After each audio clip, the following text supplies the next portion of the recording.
มาห้ารายได้จากการค่ายใบไม้กันทุกคนนอกจากต้องแล้วเฮายังมีใบขี้หูดค่ายนำทุกคนใบขี้หูดนี่ตั้งใจปลูกเลยเนาะปลูกตั้งใจปลูกบ่แพ้กับมะพร้าวเลยเนาะเพราะว่าเฮาไปเลื่อนเห็นคลิปเนาะเพิ่นปลูกใบขี้หูดตัดใบค่ายว่าซั่นเด้เพิ่นก็จะตัดเป็น2อาทิตย์เทื่อนึงประมาณนี้เนาะแบบเดือนนึงจะตัดประมาณ2เทื่อว่าซั่นซะเบิ่งแล้วคือใบขี้หูดนั่นล่ะใบขี้หูดซื่อๆทุกคนมันก็หนักอยู่เลยเนาะแต่ว่าราคาช่วงนี้มันก็เอาถึกเนาะช่วงนี้หั่นน่ะแต่ก็มันมือดีทุกคนตัดแล้วจนบ่อยากเซาเลยเฮาก็ตัดมือละ1ชั่วโมงพอทุกคนเสาร์นึงนะเฮาตัด1ชั่วโมงแล้วพอแต่ว่าก็เกิดข้อผิดพลาดอยู่ในการปลูกขี้หูดครั้งนี้เนาะ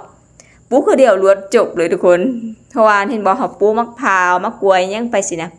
ก็หย่อยค่ายเครื่องที่ปลูกอันนี้ไปก่อนเนาะมีมะพร้าวมะนาวมะกล้วยยังไปก่อนมะพร้าวบ่ทันได้ค่ายอยู่ดอกเนาะในค่ายก็จำนวนน้อยเดียวแต่ว่าเฮาบ่ได้เงินนำการค่ายเครื่องที่มะลิจิกจอกที่เฮาปลูกไว้ทุกคนผิดพลาดอยู่บ่อนใดเนาะว่าโดยการปลูกขี้หูดครั้งนี้นะคือเฮาจะตัดทุกคนเฮาปลูกมะขามยังเฮาก็จะตัดเนาะตัดพุ่มตัดงาเพิ่นให้เพิ่นเป็นพุ่มมาซะอยากได้ลายว่าซะแต่ใบขี้หูดนี่มันแตกต่างกับแบบพืชอื่นๆว่าซะเวลาปลูกแล้วเนาะตัวที่ตัดตัวเป็นทรงพุ่มหั่นน่ะฟาวตัดมันโพดหั่นน่ะมันจะบ่ใหญ่ทุกคนเนาะมันบ่ใหญ่คือพืชอื่นๆแต่ว่าตัวที่บ่ทันได้ตัดปะเนี่ยช่วงนั้นเฮาก็ยุ่งแน่เนาะไล่อะไรแนวใดเฮาปลูกลายดิแล้วเฮาบ่ทันได้ตัดให้มันใหญ่งามโกกบักใหญ่ๆยังเลยทุกคนเนาะถ้าใครอยากปลูกใบขี้หูดแนะนำทุกคนปลูกซื้อเบียร์มาแล้วปลูกเลยเนาะบ่ต้องตัดต้องแต่งหยังท้าตัดใบมันบัดเดียวทุกคนมันจะงามไว้ใหญ่ไว้ซุมนี้นี่ซุมตัดพุ่มหมดเลยเด้มันบ่งามแบบนี้เนาะแต่ว่า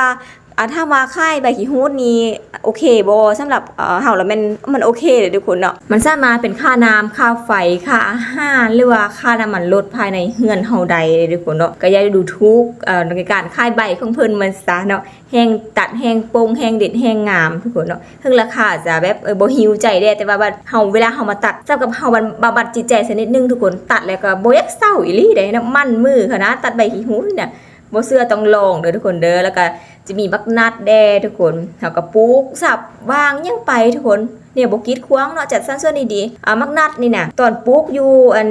เดี๋ยวนี้ก็ปลูกอยู่เนาะปลูกอยู่ส่วนมะขามมันเป็นโหนนตัวนั้นเนาะก็ว่ามันบ่มักน้ำเนาะมันบ่มักน้ำแล้วมันหวานว่าซั่นเด้เนาะเพิ่นว่าครอบครัวเฮาแหละว่าเองเดาเองแต่ว่าบัดเอามาปลูกอยู่ของมะพร้าวน้ำหลายจังซี่คาดว่าแห้งหวานก็เลยว่าสรุปบ่ได้ว่ามักนัดนี่มันมักโนนบ่มักน้ำหรือบ่มักน้ำเนาะให้สรุปได้สรุปให้แดก็สิหักตาหรือหักแนงมันมาไว้ปลูกเด้อทุกคนเด้อนี่นะแต่ว่ามื้อนึงกำกองบ่สะดวกปานใดว่าซั่นเด้มื้อหน้าสิพามาปลูกมักนัดเด้อทุกคนเด้อค่อยเป็นคนปลูก